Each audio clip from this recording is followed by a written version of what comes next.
Well, the season finale is here. After 10 long weeks of waiting to find out who the killer of Ben Glenroy is, we finally got the identity. And that identity stuck with the theme of the show, albeit with a slight twist, with an ending that also most definitely set up a new season of the show and a new killer being at large. Let's recap, break down, and explain all that there was to take away from this episode. So let's get into it. Here is Only Murders in the Building Season 3 Episode 10, Ending Explained. Just to let you know, this video will contain spoilers. Who was the killer of Ben? Well, the killer was Cliff. Yep, just like we predicted last week.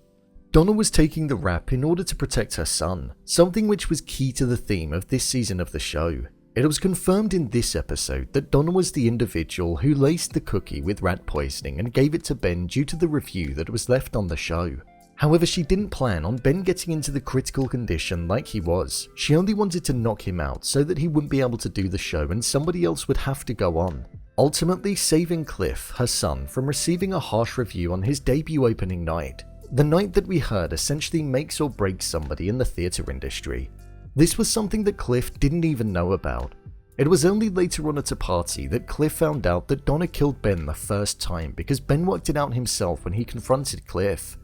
Ben received a phone call from his doctor which informed him that there was rat poisoning found in his system, due to Ben fasting and not eating anything all day other than the cookie that was on his table in the dressing room.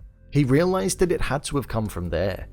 With Donna saying that Ben should be nice to himself and do what he could to get himself ready to get on stage, he realized that she egged him into eating the cookie, and that she must have been the person that was behind it. So when Ben confronted Cliff and was going to call the cops on his mother, upon calling Cliff boy, it ignited his inferiority complex and the view that he only thinks he's got a leg up in the industry due to his mother. And then Cliff proceeded to grab a hold of Ben and pushed him. I don't think he deliberately meant to push him down the shaft and kill him, but it was the result of his actions at that moment. Cliff was protecting his mother, and also himself, and then he fled. This was something that was discovered by Mabel due to the way that she saw how he was acting, but also because it was his handkerchief that Ben had in his hands. They originally thought that it was Donna due to the lipstick stain that was on it, but Donna did this thing with her son where before a show she would say one for the lips and one for the heart, in which she would then kiss his hanky and place it in his pocket above his heart, the place where Ben grabbed it from before he fell. So with them eventually confessing to the murder and poisoning, they were taken away after the show by the police, most likely never to see the light of day again. Who killed Sazz? The final moments of the season were most certainly surprising. I didn't expect it at all. With Charles saying that he was going to go up to his apartment and get a bottle, within the darkness we saw a single shot take place, and it went through the window and straight into who we believed at the time was Charles. I kind of wish it was though, because it would have meant that they were being brave with the show and killing off a main character. The similarity in both Charles and Sazz's outfit was something that was made apparent only moments earlier when they took a selfie together and Charles put on a hat. So Sazz must have offered to have gone upstairs instead of Charles, and with that, the killer may have thought that it was in fact Charles, especially considering they were looking directly into the darkness and it would have mainly been a silhouette with white hair.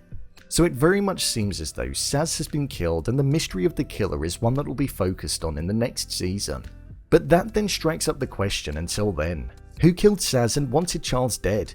Well, the final thing that Charles received before he was going to walk upstairs was a text message from Joy, the person he was supposed to get married to only a couple of episodes back. This text message read, "Scott Bakula says hi." This could be telling of the fact that him saying hi is the bullet that he was later supposed to receive. Or it could just be a message to make him jealous of the fact that she was hanging out with another actor, something that you would think would make him jealous.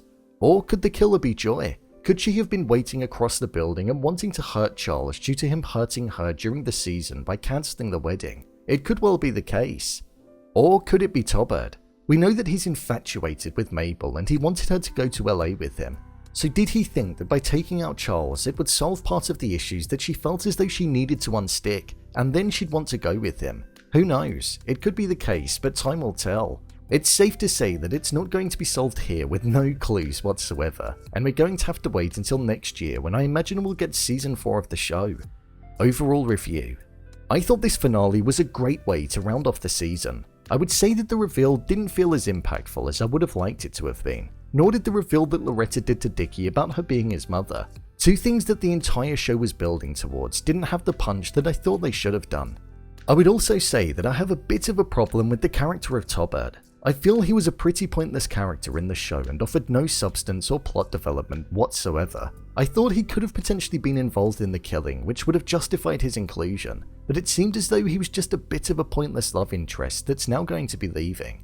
That's why I quite like the idea of him being behind the killing that took place of Sazz. At least it would justify his involvement a bit more. I'm so glad that we got to see a lot of the songs from the season in the finale, because like I've said before, I genuinely want to listen to them in my own time. So I hope that they decide to release an album and they actually recorded the tracks properly, because they're so damn good. I like the way that the theme of a mother protecting her child was something that was prominent throughout the whole season of the show, and it tied into the ending too. Along with the child doing everything to protect their mother as well. I thought it was a good way of showing us a major clue without being too upfront about it.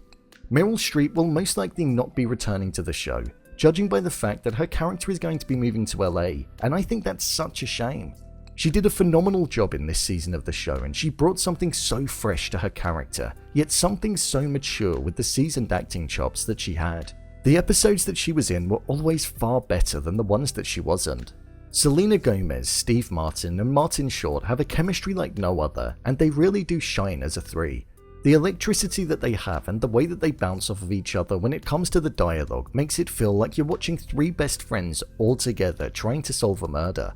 They fight, they make up, and then they do it all again, just like how real friends are. So the friendship is something that definitely allows the show to have a realness to it. Do I think the entirety of the season was consistent? Personally, I don't think so. In the middle, there were a few episodes where it really did feel like filler, and like not that much happened at all. So much so that I'd argue that they could have even been removed, and I don't think it would have impacted the overall story or the journey towards the ending. With another season most likely on the way, I'm intrigued to see how they're going to do it, if they're going to get some great celebrity guests, and also how the killer of Sazz carried out their plan and why they wanted it to be Charles. So, there you have it. Only Murders in the Building, Season 3, Episode 10, Ending Explained. If you want to see more videos such as Endings Explained, theories and predictions and character breakdowns, then click on the I button. Or alternatively, you can head over to my channel where you'll find them all. If you'd like to give me a show or movie that you'd like me to review, then head over to my Twitter, @brainpilot_, and tweet me what show or movie you'd like me to review next. And finally, if you'd like to see what I rate the latest movies that don't quite make the cut to getting a dedicated video, then head over to my Letterboxd profile. It's where I rate the latest releases in real time. What did you think of the finale? Leave a comment down below, and don't forget to subscribe. I'll see you next time.